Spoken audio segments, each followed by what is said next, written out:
Well, good morning or good evening where you are. Thank you for joining us this morning. I think I've met most of you all, but if I haven't, my name is Zack Lehman. I'm the head of school here at Hill, now in my 10th year leading the school.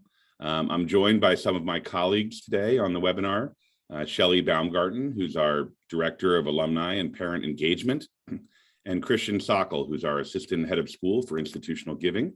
And we're excited to share with you a State of the Hill for our alumni and parents and friends in Asia today. This is something that we do regularly throughout the school year for different constituencies, different communities.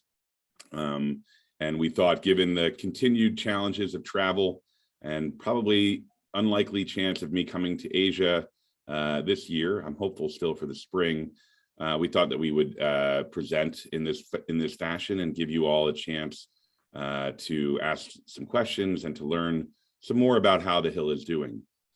We are coming off of a really exciting time at Hill 2 weekends ago. In addition to competing with our arch rival Lawrenceville, we hosted a number of events on campus for our alumni, including our Board of Trustees, our Board of Visitors, and something very special called the Centennial Celebration. In 1920, the school went through a historic transformation. We were, at the time, owned by the Meggs family. Matthew and John Meggs, father and son, had begun the school as a private business. And they acted as head of school, headmaster of the school. And by 1920, after the school had been around for about 70 years, they decided that they would transfer governance of the school to our Alumni Association, which had grown very strong by that point. But the school had realized, and the Meggs family had realized, that in order for the school to last forever, they needed to transfer governance to a body, the Alumni Association, that would last forever. They didn't know how long their family would last. And they also wanted to turn it to a nonprofit organization, which had some tax benefits and some fundraising benefits so that they could compete with the other great schools of the era.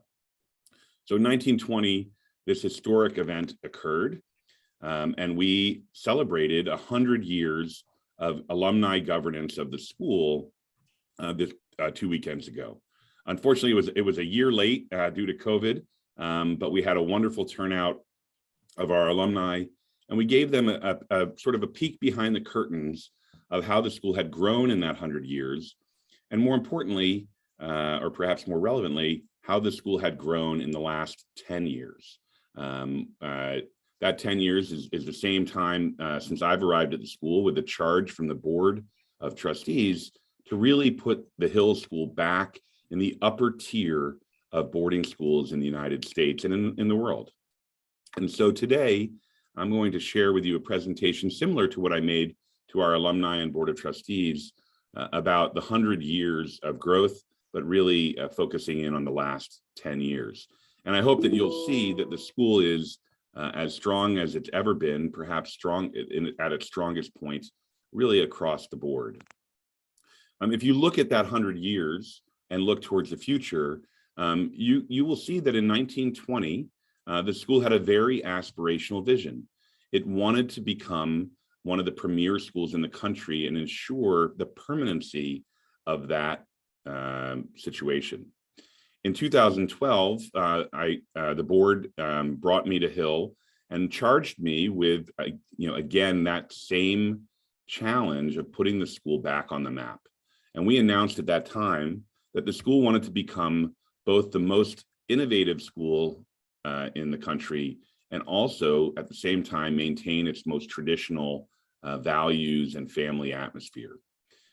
We've been moving along that path. And then of course, in 2020, in March of 2020, we were hit by the pandemic like every person on the planet and every institution and every school. And it was actually an interesting moment for all schools and especially for Hill. We had the opportunity to retreat or advance. And we worked together as a school, as a board, as a community, and really, quite frankly, as an alumni to make sure that the school would not only survive the pandemic, but would thrive through the pandemic. And we now find ourselves at the waning end of the pandemic in a much stronger place than we were even going into the pandemic. And with a new vision, institutional vision around authentic learning experiences, which I'll talk about in a little bit. So today I want to talk about 10 areas of growth of the school. And I want to start with our students. Our goal has been to attract the most talented and most dynamic students and learners from around the world. In 1920, when this transfer occurred, we had 400 students here at Hill. In 2012, 10 years ago, we were just teetering on 500 students. And then this year, partially due to the pandemic, our enrollment has expanded to an all-time high of 544 students. Last year, we had about 515 students. We've been floating around between 510 and 520, and we jumped nearly 30 students this year for two reasons. One, we retained our students from last year because of the way we managed the pandemic at a higher rate than normal. We had a very small attrition of our students. And two, more students who we accepted chose us back. And so that difference of a few percentage points on both sides resulted in an enrollment of 544 students. At the same time, over the last decade or two, the selectivity of our acceptance process, our admissions process, has dropped substantially, almost cut in half.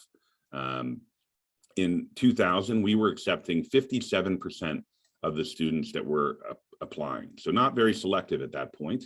In 2012, we had improved on that front and we were accepting 41% of the students, but still a pretty high percentage compared to our peer schools. And then this past year, our selectivity reached an all-time low, which is a good thing, we think, and we were accepting 26% of our students. We think there's still improvement here where we could probably get down to 20% or thereabouts. At the same time, we don't want to be so selective that we miss amazing students who might have a different profile than other schools might be looking at. So we're pretty happy at this number at 26%. But it is a sign of an improving student body. As most of you know, the Hill School was an all-boys school until 1998, when we made the historic enrollment of our first girls students. And we've been trying to get to 50-50, half boys, half girls, ever since. But in 1998, we were, when we went co-ed, we were 80% boys. That's dropped to now 53% boys, 47% girls. We've been a little bit closer in the last few years, and it might be a little bit difficult to get to 50-50, primarily because our postgraduate class, our students that come for an extra year of high school, tended to be predominantly boys. This year, I think we have 15 boys and 2 girls in that class. So that tips the scales just enough to make it difficult to get to 50-50. But we're as much of a co-ed school as it feels like a co-ed school, a very co-ed school, certainly much more than it did in 98 or in 100 years ago when the school transferred. We've also drastically changed the diversity of our student body. In 1920, we had students coming from 36 states and only 6 countries. And I actually think that 6 countries in 1920 was probably a lot. But today, when we open the school year, we have students hailing from just about the same number of states, but 31 countries. And our international population at the Hill is about 22% at this point. And that has grown even over the last 10 years from about 16% to over 20%. In addition, 38% of our students identify as a person of color, which is up from 32% in fiscal year 2012. So without question, the makeup of our student body is changing year to year. In addition to having the best students and the most talented students, I think it all starts from having a fantastic faculty, and those two things play off each other. If you have a great student body, you can attract a great faculty and vice versa. Our faculty has grown and continues to grow. from 50, 100 years ago to 94 faculty members 10 years ago to today, 109 faculty members altogether. And it's interesting that our faculty breakdown is 63 of our faculty are full-time teachers and 43 of our faculty members are non-teaching faculty members. And I bet if you looked at that number in 1920 or even in 2012, there was a higher percentage of full-time teaching faculty. There just wasn't, the school didn't offer as many services as it does now. As an example, we have 5 full-time college counselors working at Hill today who are all faculty members. They're not considered teaching faculty, but they provided a critical role at the school. And I think many of our parents and students would be upset if we didn't have college counselors and we just relied on our teachers to guide our students in this way. The same goes for our admission staff, our communication staff, some of our institutional giving staff as well. And so I think it's really important to understand that the business of schools has changed, and it requires a larger faculty with more specialty services that we're providing to our students.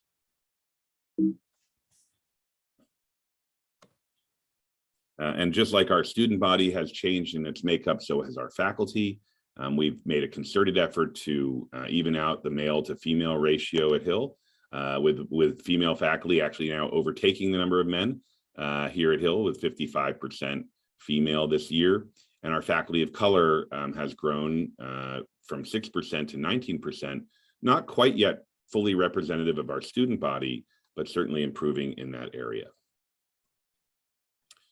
One of the major goals of any organization, and certainly of a school like Hill, is to retain your best employees. And when I arrived at Hill in 2012, we were really losing faculty at an alarming rate. Over 15% of our faculty were leaving each year. And as you can imagine, that accumulates over 4 or 5 years, where you almost have a new faculty every decade. And that really is not sustainable for an organization like Hill. So we worked very hard from day one to bring back a higher rate of retention among our faculty. We did that in a number of ways, which I'll discuss, but 2 years ago, in the cycle before this year, we retained 92% of our faculty. And that is actually now in the very top tier of boarding schools across the country. Just the nature of young people and millennials and different generations, it's very hard to retain faculty, young faculty, for more than 5 or 6 years. So we do see still a bit of turnover, and that can be healthy, but maintaining most of your faculty year to year is critical. And it keeps people like Ellen Nelson here at the Hill School for 40 plus years, and it also gives people an aspirational track to stay at the school. In addition to having great students and great faculty, I want to talk about a little bit about our academic program. And as I mentioned before, our vision for authentic learning. The Hill School has always been a place where liberal arts ruled the day.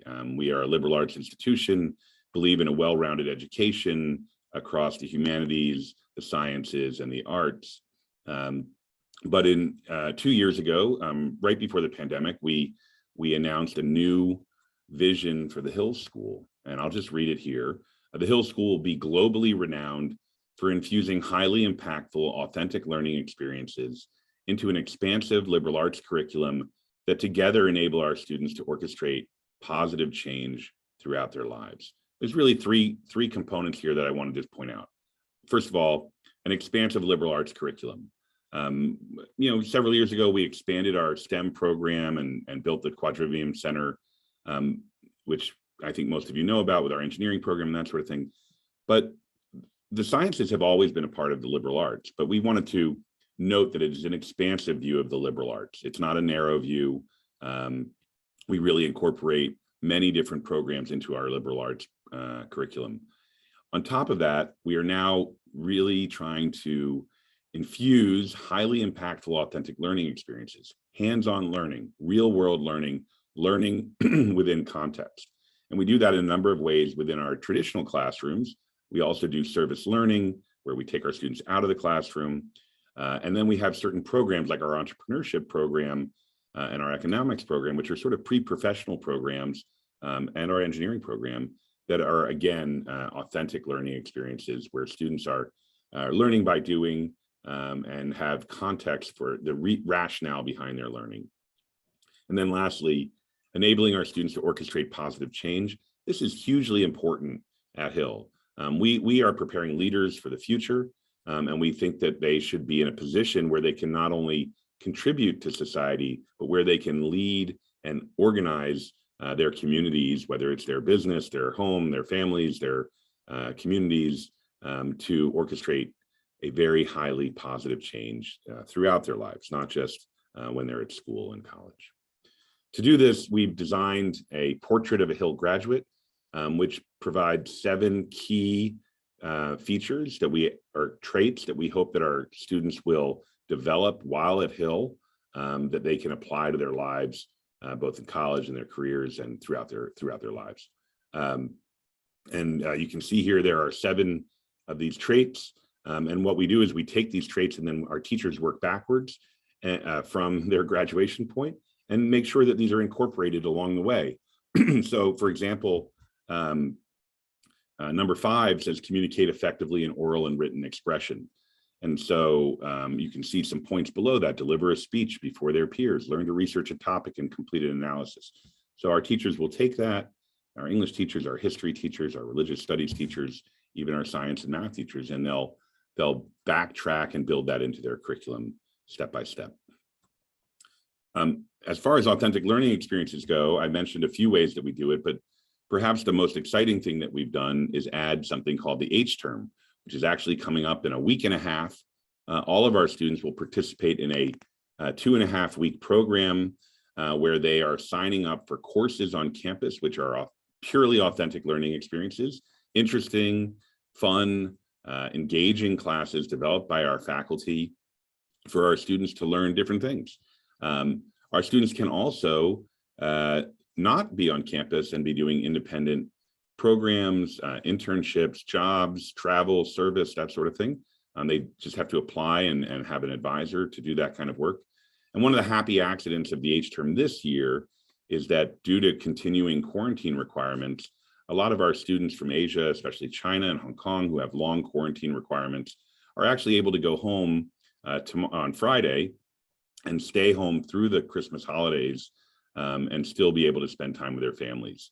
They can do, their 2-week or 3-week quarantine, but still have 2 or 3 weeks with their families at home and continue with their H-term doing an internship or an independent program as well. So this is both a very enriching opportunity, but also a chance for many of our students to spend time with their families when they wouldn't otherwise have that chance.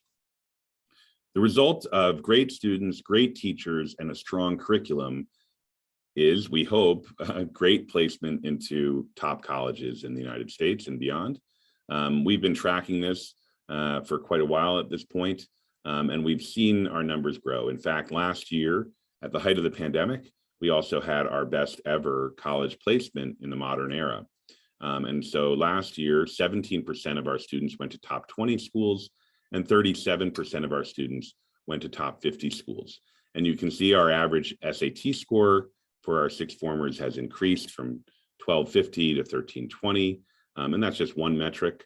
But I think colleges are increasingly looking at Hill students as being the types of candidates that they'd like to join their campus, whether it's because of their intellect or their activities or their citizenship or their well-roundedness. I think that we are producing students who are highly attractive to the top schools and contribute to the life of the colleges when they get there. So we're in the midst of the early decision process right now for all of our students, and we hope that they'll have similar success as last year, perhaps even stronger. It is a highly competitive area, as you all know, and so we're proud of our students for their accomplishments in this area.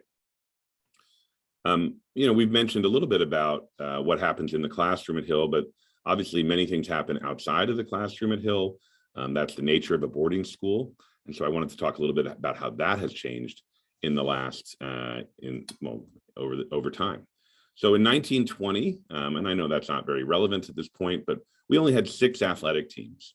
In 2012, we increased to 56 teams by that point.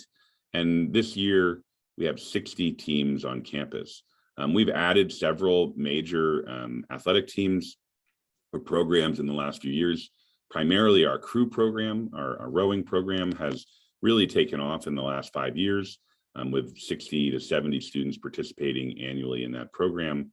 We've also added fencing, and we've added some other non-athletic teams, but really giving our students a variety of opportunities.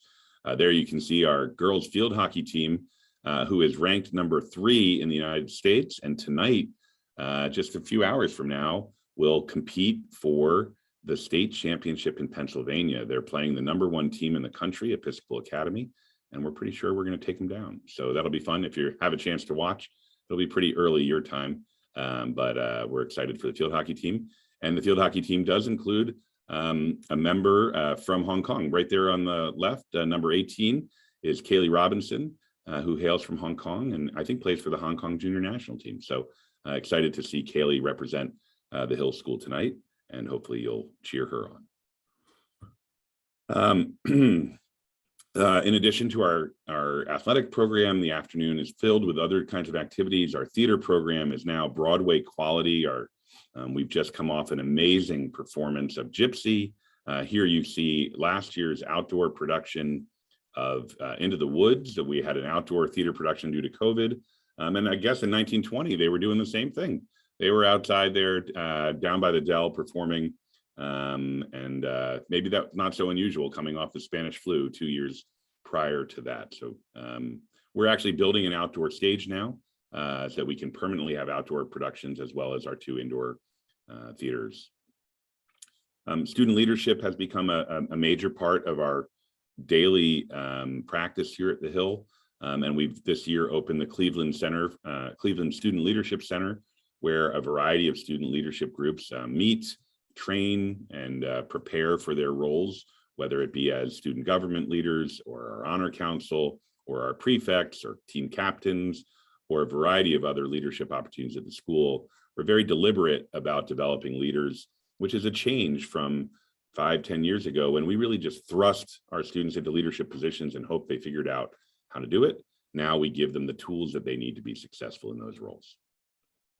In addition to athletics and the arts, there are many activities in the afternoon that students can participate in, even if they're not interested in athletics or the arts. We have community service, we have debate, we have our farm program, and we have the Hill News, our journalism program, as well as a number of other options for our students to partake. Our community has also changed in terms of how we support our students and the diversity of our community. Student well-being is at an all-time high in terms of the need. Students are going through quite a bit with the pandemic and even before the pandemic. And so we have a strong residential life program, advising program, and life skills program through our eudaimonia and flourishing programs. In addition, we now provide a high level of support through our wellness center for medical needs for our students, and most recently, a huge growth in our counseling center.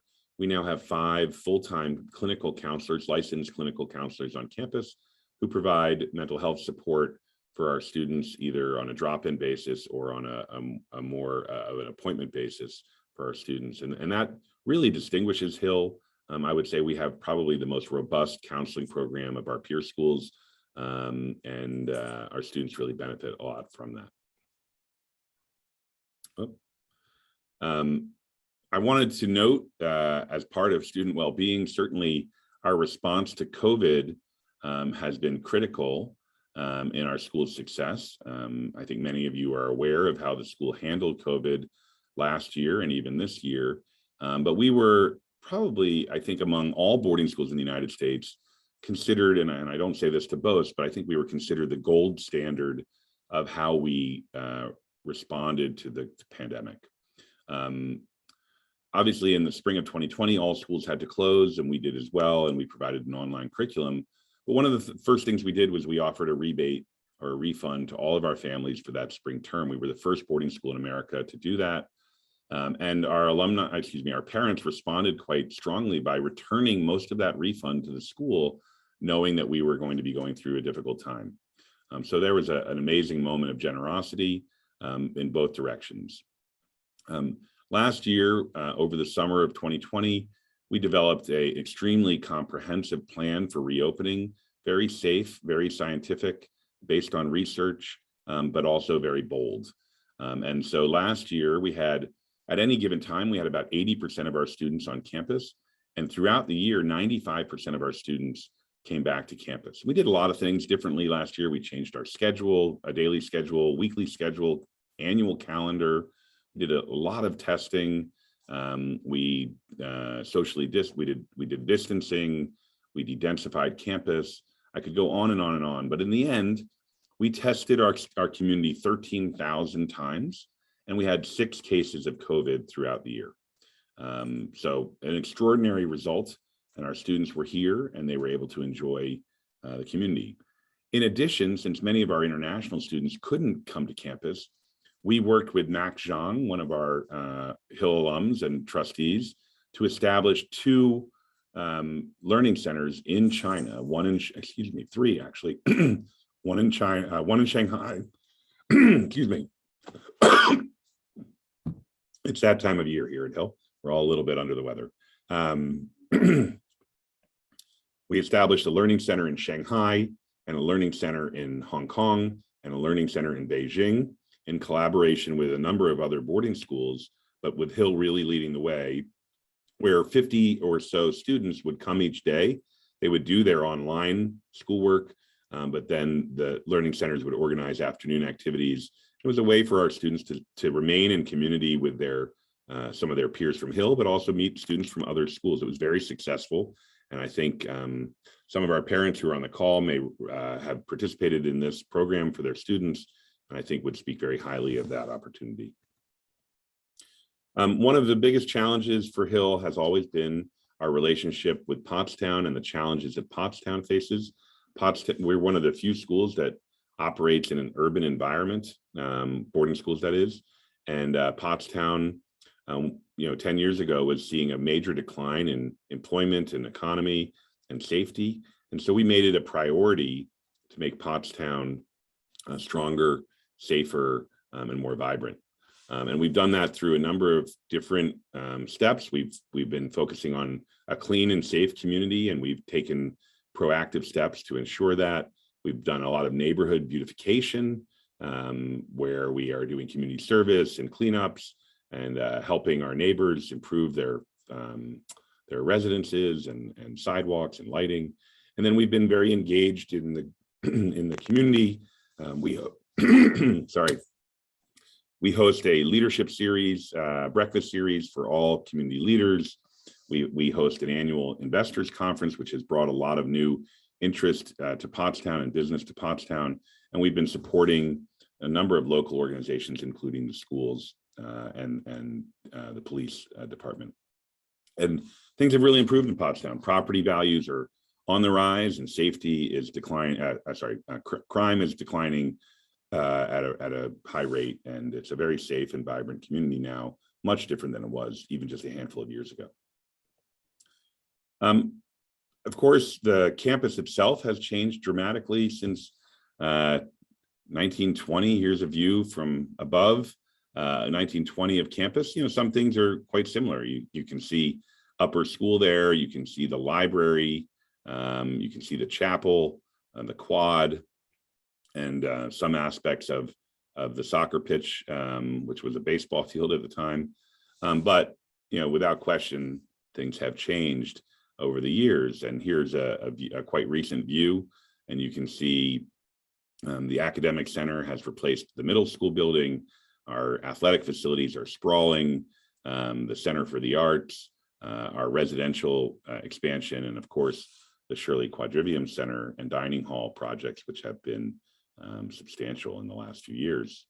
In fact, we've spent over $110 million on our facilities in the last decade, as well as an additional $10 million plus on renovating and doing maintenance to some of our existing facilities. So our alumni and other supporters of the school have invested strongly in the upkeep of the campus. We know that's important for our students and employees to feel like they have first-rate facilities on campus. Our athletic facilities is one of the first things that we tackled when I arrived at Hill. This used to be pretty much just an open green space, and we've transformed it to include a state-of-the-art track and field complex, 2 artificial turf fields for soccer and lacrosse and field hockey, and both of those fields have lights. We have a new baseball field, an improved softball field, and you can see also the Lehman Pavilion, which services all of these fields with restrooms and snack bar and changing areas. And we're soon going to be adding a new American football field out by the Lehman Pavilion. I'll show you with my mouse, maybe if I can get it to work. I can't. Oh, there it is. In this area here will be a new stadium to be used for football and other sports. You know, obviously our students are very athletic and active, and these kinds of facilities draw them to Hill. 3 years ago, we renovated our historic dining hall, and it doesn't look very different from when some of you may have been here or when your kids were here, but it is very different structurally, and we've added all new kitchens in the lower level, improving the quality of the food, and we've expanded seating where we can now seat, well, our current student body of 544 plus about 100 faculty members. Our seating capacity is now close to 700, whereas before it was just about 600. So a major difference for the school, but at the same time allows us to continue our historic practice of seated meals, as you see here in the picture. Our chapel has undergone substantial renovation as well, another key part of our traditional atmosphere at the Hill. This has received a new roof, new stained glass windows or renovated stained glass windows, a whole new basement, and a number of other improvements to ensure that the chapel will remain for another 100 years or more. Most recently, we've opened the Shirley Quadrivium Center. This is our home for STEM at the Hill and our world-class engineering program. Sorry. This is a complete renovation of our 2 Widener buildings, the old Widener Science Building and the old Widener Arts Building, now joined by the Quadrivium Center here in the middle, which houses all of our modern labs. It is a state-of-the-art facility and is just a wonderful space for our students to study during the day, and is now open for evening study and extra help as well, expanding our study hall footprint from the library alone. Lots of other small and medium-sized projects, whether it's improvements to the patio and common room in Wendell, our new class of 1971 garden at the old Headmaster Garden location, landscaping throughout campus, especially this past summer around the quad, infrastructure improvements like the retaining wall behind Upper School. You can see a modular dormitory here on the right. This was built over the summer to accommodate our increased enrollment. It is not a permanent fixture, but it's a sign of our continued demand for improved residential facilities and the like. We have several projects in the works right now. On the upper left here, we're building a new dormitory near the soccer pitch at the site of the old classroom building. This is a $20 million dorm with 50 student spots, as well as a large connecting common room and 6 faculty residences. We are also renovating the Meg's house, which is our admissions office, really to accommodate the increased interest in admission to Hill. We have many more visitors than we used to have to campus, as well as a larger admission staff. So that building is in need of an update. And then our academic center this past summer was renamed the Athey Academic Center in honor of our retiring board chair, Preston Athey, who is our most generous donor in the history of the school and very focused on the academic prowess of the school. That building, in addition to some gifts in honor of Mr. Athey, we received a large gift from another family, the Flieger family, to update and renovate that building, which will happen this summer. It's a relatively new building, but the interior needs to be continuously updated and the best technology as well. Well, in addition to all of these slightly less tangible, intangible things like the quality of our student body and the quality of our faculty. We have to be very disciplined in terms of our financials to make sure that the school can operate well. One of the reasons that the school transitioned from a private institution to a nonprofit organization run by the alumni was so that it could have an endowment. In the United States, schools, the best schools, private schools, and public universities have endowments. And these are funds accumulated over decades and centuries that the school invests and takes a small percentage each year to support its operational growth. At Hill, the goal in 1920 was to develop a $1 million endowment to support faculty compensation and scholarships and maintenance of the campus and that sort of thing. And presumably they accomplished that. In 2012, coming out of the 2008 crash or crisis, economic crisis, the school's endowment had grown to 119 million. Well, today we're at 213 million. And that has come from substantial investment and donations to the endowment, as well as very thoughtful and careful and aggressive investment management by our board of trustees. So that has put us in a better place, but we still have a ways to go. We now draw just 4.5% from our endowment each year, and that has been deliberately reduced from 5%. Our goal is to get down to as low as 4% a year, which would guarantee intergenerational equity at the school to counteract the rising cost of inflation. So our hope is that we will both grow the endowment, but we'll also reduce the amount that we're relying on the endowment so that it'll last longer. Our endowment per student, once you subtract our debt, the school has some debt, has grown, almost doubled from $168,000 per student to $313,000 per student.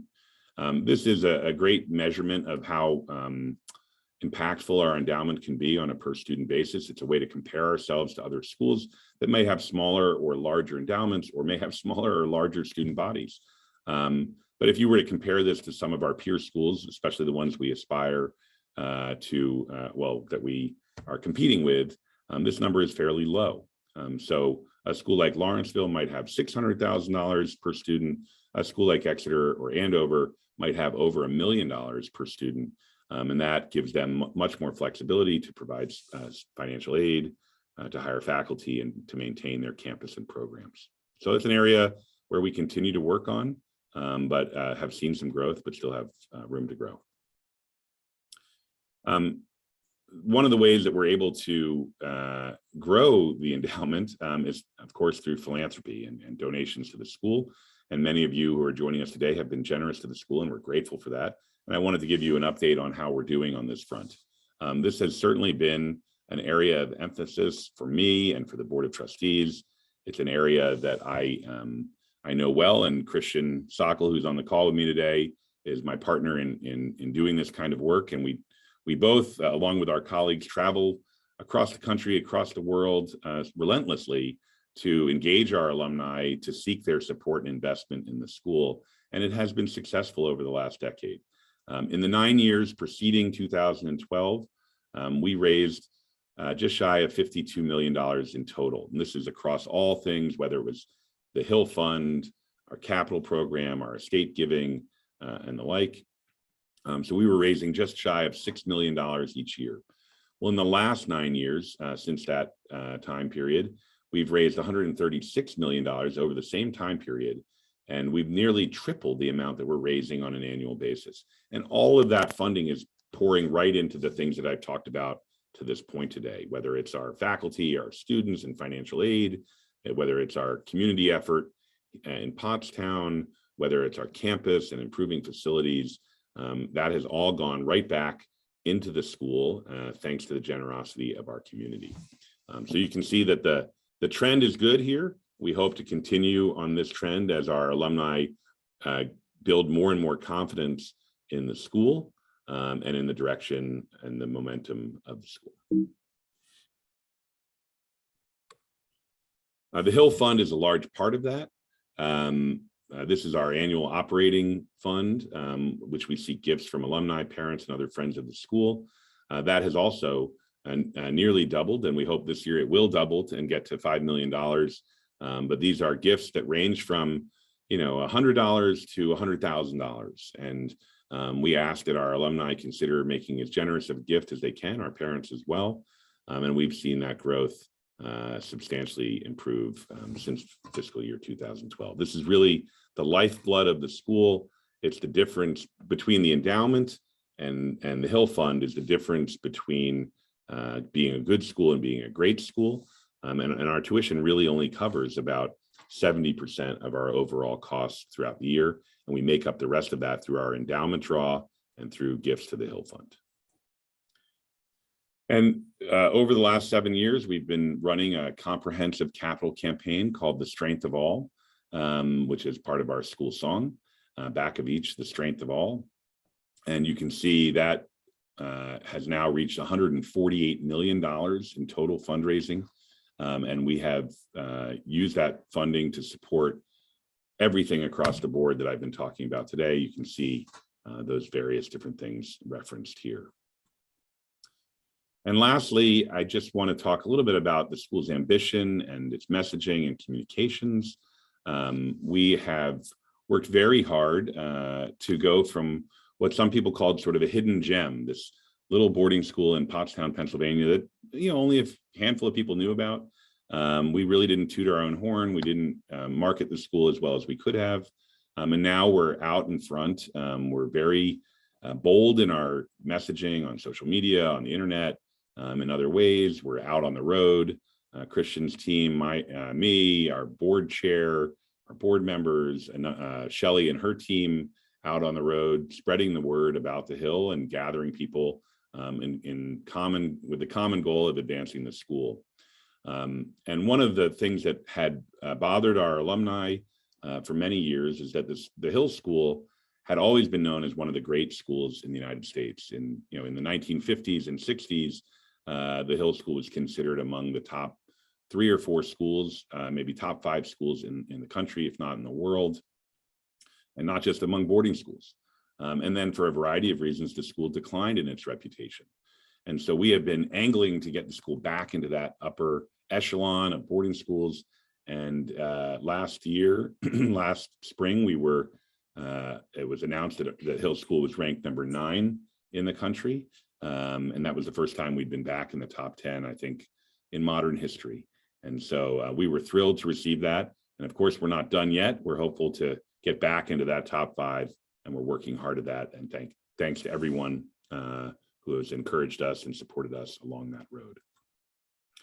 So I know I've been speaking for quite some time, but I hope that there are some questions from those of you who have gathered here to join us today. So I'm going to stop sharing my screen here, and you can see us all a little bit larger.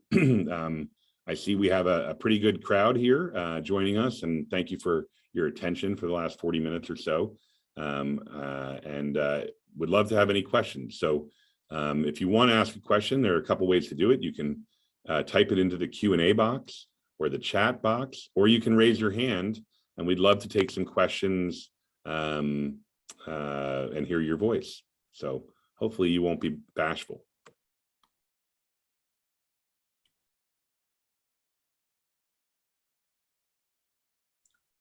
We'll wait as you gather your questions.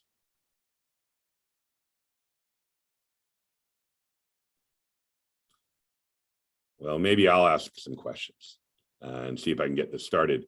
I see we have folks from all over. Do we have anyone from Singapore here with us today, or Japan? Raise your hand if you're from Japan or Singapore. All right, there's Doug. Doug, would you mind if I allowed you to talk for a minute? I'm going to allow you to talk. Doug, are you there? Hi, Headmaster Lehman. How are you? I'm good. How are you?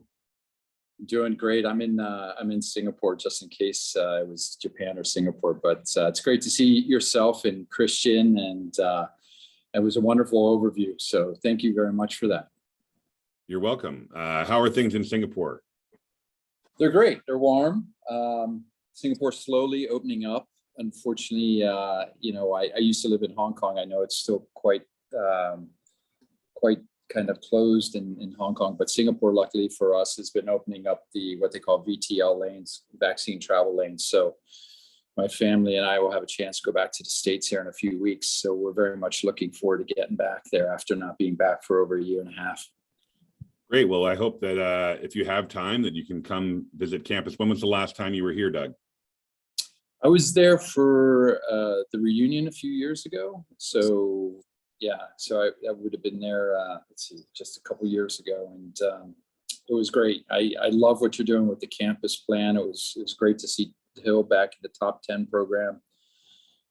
Christian, I had a chance to speak with him a couple months ago. I think the alumni participation is wonderful. And I'm part of the WhatsApp group for the Hill School Hong Kong. So great. I was talking to Christian, if there's any way that I can support here in Singapore, as Southeast Asia has been growing immensely as well, I'd love to help out.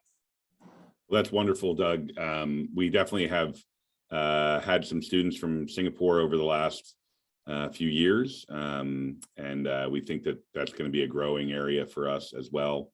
So thanks for joining us. Anything I can answer for you today? Anything that was surprised you today? Well, no, I actually, I just love the trajectory. I was there when it was all boys, and it was great that it went co-ed. And I like to see, I think I talked with Christian about one of my classmates, Mike Vaughn, had worked with one of the big startups talking about how, as you mentioned, the expansive liberal arts focus, which I think is great, because I look at students over in Asia, and I think the focus on STEM and even things on entrepreneurship and business and finance, students are starting to learn at a younger age. So that was excellent. Also, I haven't heard much about the Hill football team. I think I was there when Mr. De Laurentiis was there, and sure.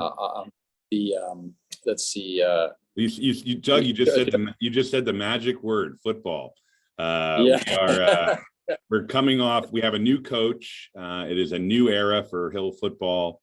We just beat Lawrenceville in a dramatic last-minute victory with a third former throwing a touchdown in the last seconds of the game to win it. And as I mentioned earlier, we're hoping to build a new football stadium out on the far fields to continue to support Hill football. As you know, football is a challenging sport in the United States right now with declining enrollment in all types of programs. And so we're hopeful to continue that strong tradition of Hill football. Yeah, it's great to hear. That's wonderful. I think you guys have done an amazing job and really appreciate it. Doug, thanks for tuning in today. And we hope your travels are safe to the United States. And if you can squeeze in a trip to Pottstown, we'd love to show you and your family around. That'll be great. I'll be in touch. Appreciate you. All right. Take care, Doug. Thanks for joining us. Thanks. All right. We have a question here from Yongdang Shao. The question is, will H-term stay as we move forward? The answer to that is absolutely yes. So I didn't get into too much detail of H-term, but we started H-term last year during the pandemic, really as an alternative to being on campus. So I mentioned we restructured our academic calendar last year. And so for the 6 weeks, the first 4 weeks of January and the first 2 weeks of February, we sent 90% of our students home. The only students who remained on campus were our varsity winter athletes, and they were rearranged by dorm so that each team had its own bubble to prevent illness. And so we sent roughly 400 students home, and we didn't want them just sitting around at home. So we created this H-term, which were these experiential courses that they took largely by grade or by form that were thematic. And it was successful, but it wasn't as engaging as we had hoped. So that's why this year we're doing it on campus for the most part, although students can still choose to be off campus doing independent programs. And instead of offering 5 or 6 classes, we are now offering 45 classes that students can take, plus all of their independent programs. And we think it's really going to be extraordinary. I think we're gonna have a tough time getting our students back into their regular classes in January after having such a great experience. And we're continuing with our co-curricular programs and athletics during that time period. So this is H-term 2.0. Next year, we'll continue to iterate and improve on it. One of the areas that we really want to see happen is increasing the number of internships and similar opportunities for our students through our alumni and parents. And so we'd like to develop a pool of internships. And so maybe some of you can offer those to our students as well. Great. So yes, we have a comment here from Manila, from Roberto. Thank you very much for a fantastic presentation. I have to get moving. We'll attempt to get back via my phone shortly. Hope to attend more of these events in the future. Greetings from Manila. Wonderful. Well, are there any other questions today that we can answer? Please raise your hand if you'd like to say something or chime in, or write something in the Q&A box, or we'll wrap up. Well, it's early here. I want to thank Shelley and Christian for joining us at the crack of dawn. We underestimated the time difference change and daylight savings time, the impact that would have. And so we're thrilled that you all stayed up to meet with us, and we were glad to get the day started early. Thanks for joining us. If you have any other questions, feel free to email me, zlehman@thehill.org, or you can put it in our WeChat or WhatsApp groups. And if you haven't joined those, please be in touch and we'll invite you to join those groups as well. Take care, everybody, and have a wonderful day. Bye, everyone. Bye.